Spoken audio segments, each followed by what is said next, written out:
কুমিল্লা বিশ্ববিদ্যালয় অনির্দিষ্টকালের জন্য বন্ধের ঘোষণা মেনে নিতে পারছে না বিশ্ববিদ্যালয়ের সাধারণ শিক্ষার্থীরা। তাই ক্যাম্পাস খুলে দেওয়ার দাবিতে সকাল থেকে আবারও বিক্ষোভ করছে তারা। শিক্ষার্থীরা উপাচার্য ও শিক্ষক সমিতির দ্বন্দ্ব আলোচনার মাধ্যমে মিটিয়ে ক্যাম্পাস সচল রাখার আহ্বান জানিয়েছে। এর আগে মঙ্গলবার সিন্ডিকেট সভায় পরবর্তী নির্দেশনা না দেয়া পর্যন্ত বিশ্ববিদ্যালয় বন্ধ ঘোষণা করা হয়। কুমিল্লা থেকে আবুল খায়ের আশিকের তথ্যচিত্রে ডেস্ক রিপোর্ট।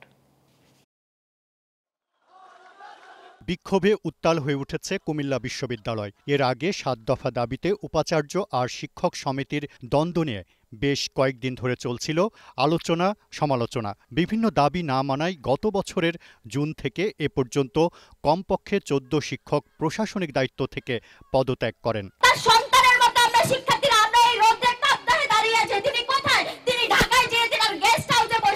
এই সিদ্ধান্তের মাধ্যমে আমাদের ক্ষতি হচ্ছে, সেশন জট বাড়ার সম্ভাবনা আছে, তার জন্য আমরা মানববন্ধন আসছি। এর জেরেই মঙ্গলবার সন্ধ্যায় ৯৩তম সিন্ডিকেটের সভায় পরবর্তী বন্ধ ঘোষণা করা হয় বিশ্ববিদ্যালয়। ফলে বৃহস্পতিবারও ক্যাম্পাসে বিক্ষোভ মিছিল করেছে সাধারণ শিক্ষার্থীরা।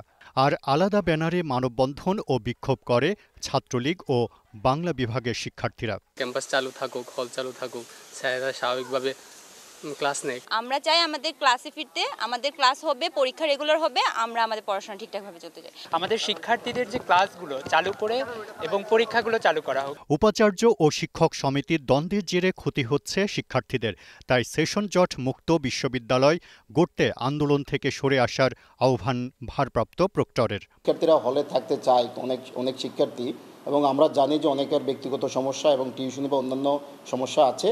আমরা বিকাল ৪টা পর্যন্ত অবজার্ভ করে বিকাল ৪টার পর হল প্রশাসন সহ বিশ্ববিদ্যালয় প্রশাসন বসে আমরা সিদ্ধান্ত নিব যে শিক্ষার্থীরা হল ছাড়বে না হলে অবস্থান করবে। এদিকে বিশ্ববিদ্যালয় কর্তৃপক্ষ বলছে শিক্ষার্থীরা হলে অবস্থান করলেও তাদের বের হতে বাধ্য করা হবে না।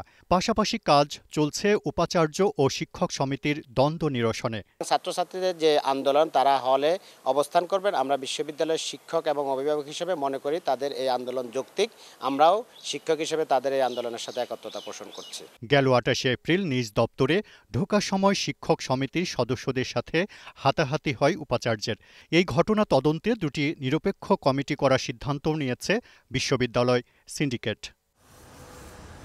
Global television news desk.